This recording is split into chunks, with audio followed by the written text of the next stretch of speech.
Saya mulai pelan-pelan ya buat cari cara itu. Asal usul dari masalah ini adalah soal fiksi atau fakta itu. Dan itu sebetulnya permulaan yang buruk, karena waktu kita sebut fiksi, di kepala kita adalah fiktif.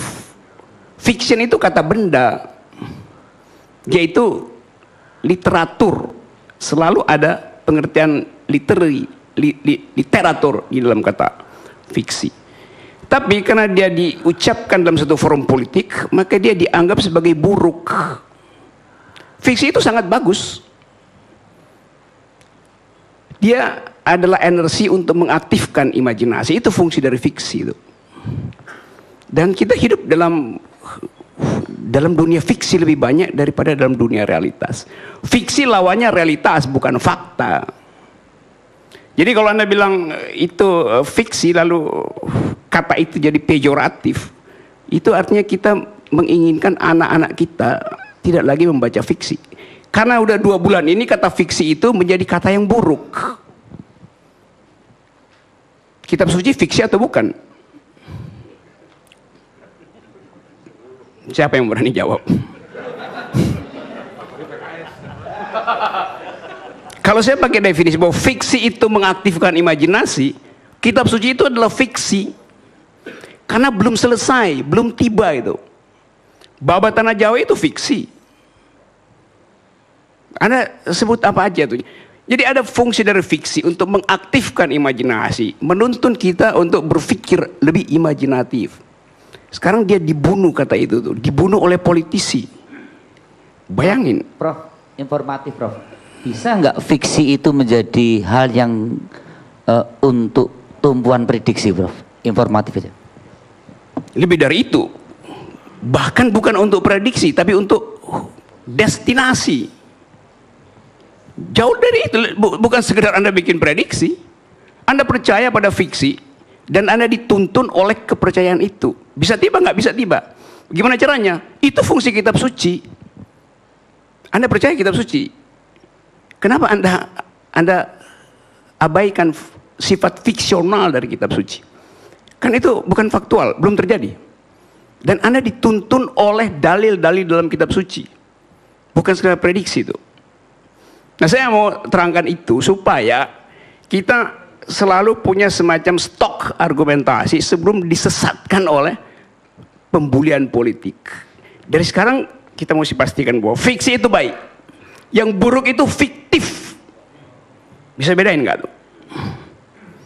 Diada-adain, diakal-akalin. Kalau saya bilang kitab suci itu fiktif, besok saya di penjara tuh. Tapi kalau saya bilang itu fiksi, saya punya argumen.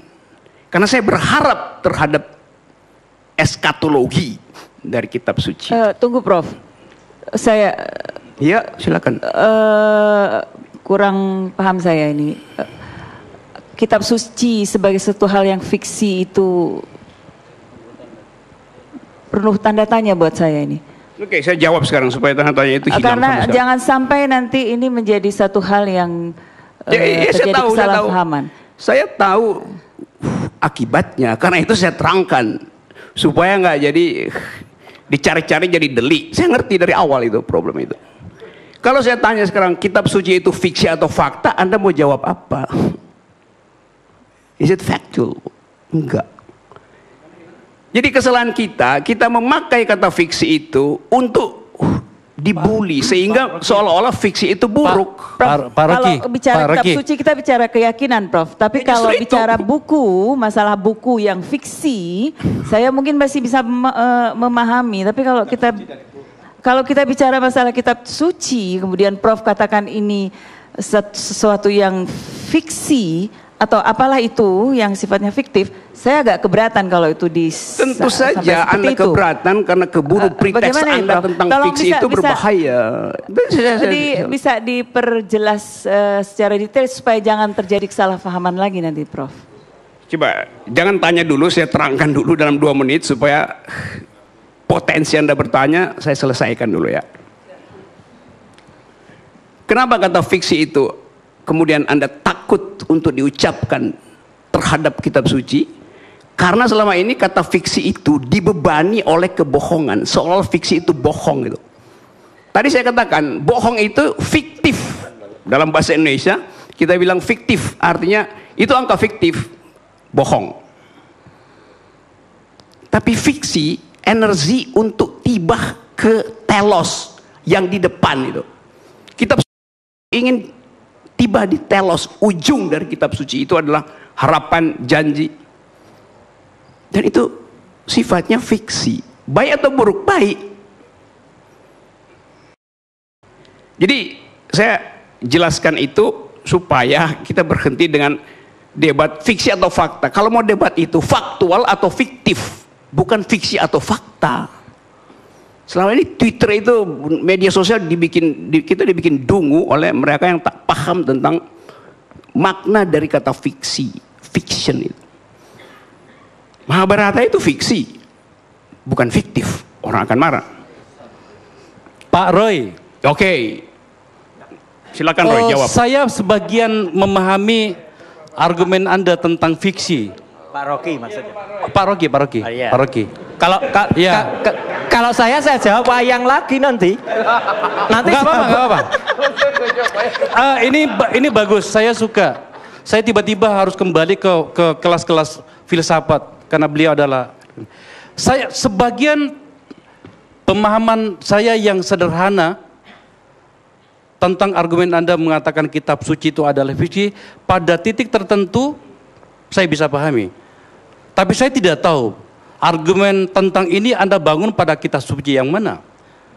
Hati-hati. Tentu saja saya mencoba untuk memahami apa yang Anda katakan. Tapi di dalam agama kami di Islam, fiksi yang saya katakan tadi sebagian saya pahami, dalam kenyataannya terbukti dalam kehidupan kami sebagai muslim. Jadi dia bukan fiksi lagi. Dia sudah menjadi sebuah fakta. Jangan katakan bahwa saya tidak paham yang Anda maksud. Saya paham yang Anda maksud. Oke, saya paham warna kalimat Anda kemana tuh.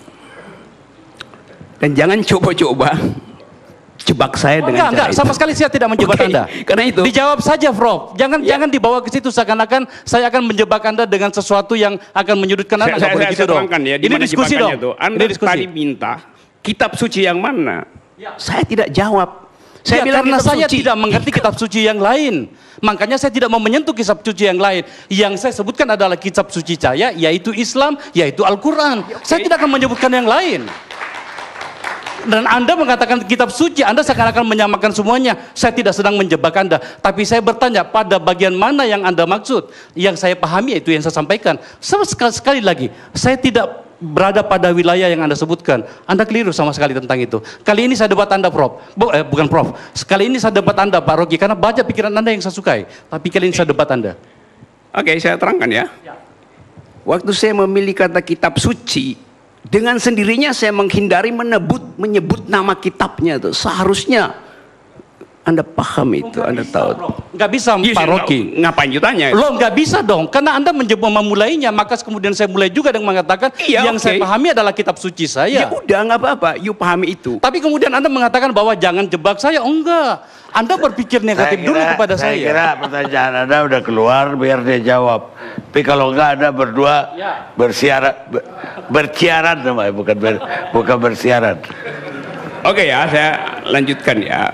Jadi bagi saya, fiksi itu kreatif. Sama seperti orang beragama, kreatif. Dia menunggu eskatonnya. Dia menunggu telosnya tuh. Anda ucapkan doa, sebetulnya Anda masuk dalam energi fiksional.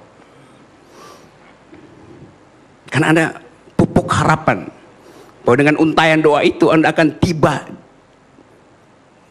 di tempat yang indah.